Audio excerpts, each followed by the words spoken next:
मज़ाहमती statement या बयानिया जो Adiala jail से आ रहा है और मुतवातिर आ रहा है, उससे अब लोग ऐसा कह रहे हैं, पाकिस्तान तहरीक इंसाफ के भी अंदरूनी खाना जब बात होती है या दीगर भी, कि अब शायद जो इस वक्त मौजूदा क़यादत है वो लाताल्लुकी करने जा रही है या बहुत जल्द ये नजर आएगा। तो आपको लगता है कि अरकान असेंबली भी, क़यादत भी? सबसे पहली बात तो ये है कि क्या कोई जी शऊर आदमी, जी शऊर जिसका शऊर हो, अपने हाथों से अपनी 4 हुकूमतों को खत्म करेगा?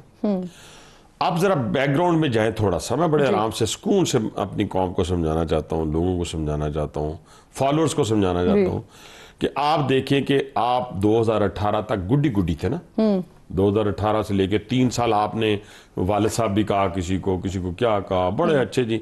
और फिर बानी पीटीए के जितने बयान आते हैं कि जो फौज के खिलाफ बात करेगा वो आर्टिकल 63 लगना चाहिए, उसके ऊपर 6 लगना चाहिए, फलान लगना चाहिए, पता नहीं क्या क्या। और फौज अगर वो फोन भी टेप करती है तो कोई इशू नहीं है, सही करती है। मतलब आप कसीदे पढ़ रहे हैं, कसीदे पढ़ रहे हैं, लेकिन क्या होता है यकायक नो कॉन्फिडेंस आता है, मार्शल नहीं लगता जी। मुल्क पर कोई डिक्टेटर काबिज नहीं होता, नो कॉन्फिडेंस आता है। कहां से?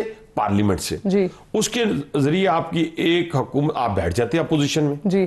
आप अपोजिशन में बैठ जाते, आपकी 4 हुकूमतें थी, आप टफ टाइम देते, लेकिन क्योंकि यहां पे दिमाग है नहीं, क्योंकि ये दिमाग आज का नहीं है, बहुत अरसे से नहीं है, उसी बुनियाद के ऊपर जब आपको ये नो कॉन्फिडेंस आया तो आपने फौज के ऊपर हमला करना शुरू कर दिया ठीक। और फिर आहिस्ता आहिस्ता आपके गिर्द जो है उन लोगों का हंसा गया, बैरूनी लोगों का मैं बात करता हूँ, बैरून मुल्क से जो लोग हैं जिन्होंने एक प्लानिंग की हुई थी, बड़े अरसे से कोशिश हो रही थी। देखें, पाकिस्तान एक एटॉमिक पावर, ये हिंदुस्तान को भी पता चल गया, दुनिया की ताकतों को पता चल गया कि इनको हम जो कन्वेंशनल वार है उसके जरिए हम नहीं जीत सकते। हम इनसे अगर जीतेंगे तो इनको मुल्क को अदम इस्तेकाम की तरफ धकेल के इंस्टीट्यूशन पे हमलावर होकर उनको एक ऐसा शख्स मिल गया जिसकी बदौलत ये वो सारे काम कर सकते थे। उस पर इन्वेस्टमेंट शुरू होगी। मैं केस लेके गया फॉरेन फंडिंग का, और सुप्रीम कोर्ट में जहां पे साकिब निसार उसका सहूलतकार बना और उनके लॉयर के मुंह के अंदर चीजें डालता था, मुंह के अंदर। और फिर क्या किया उसने कि उसको सादिक और अमीन करार दिया। उसके अंदर मेरा क्या एविडेंस था? मेरा इजराइल से फंडिंग का एविडेंस था, हिंदुस्तान से फंडिंग का एविडेंस था। आज उनके तमाम अमाल जो है, अभी 2 दिसंबर का जो ट्वीट है उस शख्स का, आप देखिए तो सही उसके अंदर क्या है। उसके अंदर वो डायरेक्ट आर्मी चीफ को, पाक फौज को, और फिर ये जो बयानिया बनाया जाता है कि जी हम तो एक शख्स के खिलाफ हैं।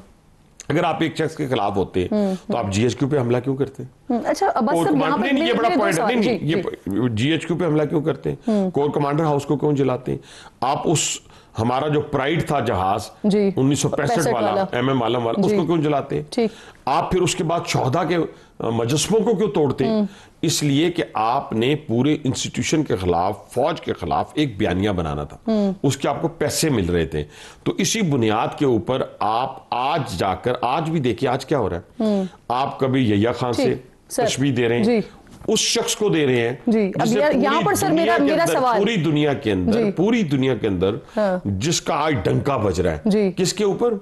अपने से कई गुना बड़े मुल्क को जो हमने शिकस्त दी है। आज अजरबैजान, आज मिडल ईस्ट, आज सेंट्रल एशिया, आज चाइना, आज रशिया, आज यूएसए, सब पाकिस्तान के बारे में कह रहे हैं, उसके प्राइम मिनिस्टर के बारे में कह रहे हैं कि उसने 8 जंगें रुकवा दी, और फील्ड मार्शल के बारे में अमेरिकन प्रेसिडेंट कह रहे हैं। उनको पता नहीं चलता ना कि बाहर क्या हो रहा है, जेल में कोई मिलने ही नहीं जाता तो जो बता सके उनको कि बाहर हो क्या रहा है। सर मैं आपसे सवाल ये कर रही हूँ, मेरा एक सवाल भी ले लीजिए साथ साथ। आपने कहा कि जिस वक्त आप वो अपना केस लेकर गए थे फॉरेन फंडिंग वाला, उस वक्त वो लाडले थे, लेकिन लाडले होते हुए भी क्या जिनके लाडले थे उनको ये पता नहीं था कि इजराइल से भी पैसे आ रहे हैं और हिंदुस्तान से भी पैसे आ रहे हैं?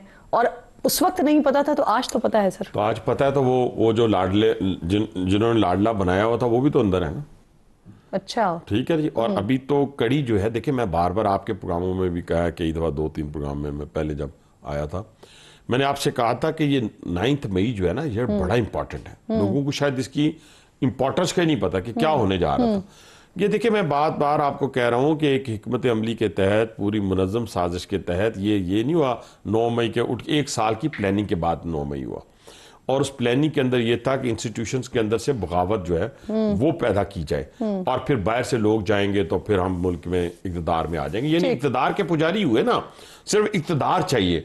मैं फिर बार बार कहता हूँ, इसी मुल्क के अंदर लीडर्स को फांसी दी गई, और एक लीडर को फांसी दी गई। सर वैसे ये फिर आप अपने खिलाफ भी एक चार्जशीट नहीं लेकर आ रहे हैं कि अगर 1 साल से प्लानिंग हो रही थी तो क्या हुकूमत को और इदारों को ये मालूम नहीं था, और फिर इसको होना ही नहीं चाहिए था अगर ये प्लानिंग हो रही थी? मेरी बात सुने, ये उसी वक्त 1 साल पहले तो नहीं पता चल गया था ना। ये तो जब शवाहिद इकट्ठे हुए, एविडेंस इकट्ठा हुआ, जब जाके इनको पकड़ा, इनकी चीजों को पकड़ा, जिस वक्त प्लानिंग हो रही थी उस वक्त नहीं मालूम था। उसको मालूम होता तो उसी वक्त पकड़ लेते। ठीक है ना। ये सारी चीजें, हर चीज, जैसे बहुत सारे लोग जो हैं वो बेखबर होते हैं और करते जाते हैं चीजें, लेकिन वो सारी चीजें उस वक्त रिकॉर्ड हो रही होती हैं। मेरी गुजारिश ये है कि भट्टो साहब को फांसी हो गई, ठीक, सही, और मोहतरमा बेनजीर भट्टो का एक भाई दियारे गैर में मारा गया, एक मुल्क के अंदर मारा गया, लेकिन क्या मुल्क की सालमियत पे किसी ने कोई उंगली उठाई? ठीक सर, आप नवाज शरीफ बहुत बाखबर है। मियां नवाज शरीफ को जिलावतन किया गया, बेटी को बाप के सामने गिरफ्तार किया गया, मौजूदा वजीर आजम को कालकोठरी में डाला गया, बेटे को कालकोठरी में डाला गया। उस वक्त भी आते रहे, लेकिन इस नौयत के मुझे बताएं कौन सा बहन, कौन सा भाई, कौन सा बेटा, एक बेटा आज बानी पीटीआई का अफगानिस्तान के सोशल मीडिया पे और इलेक्ट्रॉनिक मीडिया पे बैठा है। बहनें इंडियन जिनको हमने शिकस्त दी है, जो पाकिस्तान का अजली दुश्मन है, इंडियन चैनल्स पे बैठी है। दूसरी बहन कहती है कि इंडिया में बानी पीटीआई के लिए लोग रो रहे हैं। आपकी लीडरशिप भी इंटरव्यूज देती रही है, लेकिन सिर्फ सिनेरियो डिफरेंट ये है कि इस वक्त मार का हक हुआ हुआ है, इस वक्त सिचुएशन डिफरेंट है। अब मुझे ये फरमाइए सर कि इलेक्शन कमीशन ने बैरिस्टर गौहर को पाकिस्तान तहरीक इंसाफ का चेयरमैन मानने से इनकार कर दिया है। बहुत सारे लोग ये बात कर रहे हैं, बाखबर लोग ये बात कर रहे हैं कि पाकिस्तान तहरीक इंसाफ की क़यादत के लोग जो है वो अलग होने वाले हैं, तो आने वाले हैं क्या इस्तीफे? मुझे बताएं, तहरीक इंसाफ नजर कहाँ आती है? सेनेट के अंदर जो पार्लिमानी लीडर है वो कौन है? राजा नासिर अब्बास, उसका पीटीआई से क्या ताल्लुक है? महमूद खान अचकजई, जिसकी नकलें उतारा करते थे बानी पीटीआई, उसका पीटीआई से क्या ताल्लुक है? जितने सीनियर्स लोग हैं हमसे मिलते हैं, एमएनएस मुझसे मिलते हैं पीटीआई के, वो कहते हैं कि यार इसका दिमाग खराब हो गया। अच्छा, हाँ, वो मुझसे कहते हैं। अब बाहर आके तो कोई नहीं कहेगा, लेकिन हमारी 2 चीजों की तस्दीक हुई है जिसका आपने इंट्रो में जिक्र किया, वो बड़ी इंपॉर्टेंट है, वो मैं आपके सामने रखूं, शायद आपको सवाल ना हो। लेकिन एक अमरीकी रिपोर्ट आई है कि अफगानिस्तान के अंदर जो असला छोड़ा गया है वो $7 अरब का है, ठीक है जी, और वो पाकिस्तान के खिलाफ इस्तेमाल हो रहा है। ये हमने दुनिया को बावर करवाया, आज नहीं, बहुत अरसे से हम बावर करवा रहे हैं, रिपीटेडली, और आज अल्लाह ताला ने वो भी वही आ गई। इस तरह कांग्रेस की रिपोर्ट आई कि जो 4 दिन की जंग थी उसमें पाकिस्तान फातेह रहा। मैं कहता हूं कि आज इस मुमलकत खुदादाद पाकिस्तान को हमने बचाना है ना, सबने मिलकर। क्या पख्तून मेरे माथे का झूमर नहीं है? क्या बलोच मेरे माथे का झूमर नहीं है? क्या पंजाबी, सिंधी, ये जो सराइकी है, कश्मीरी है, जिब्बी से ताल्लुक रखने वाले लोग हैं, क्या ये सारे का सारा मिला के पाकिस्तान नहीं बनता? क्या ये सारे के सारा मिला के फौज नहीं बनती?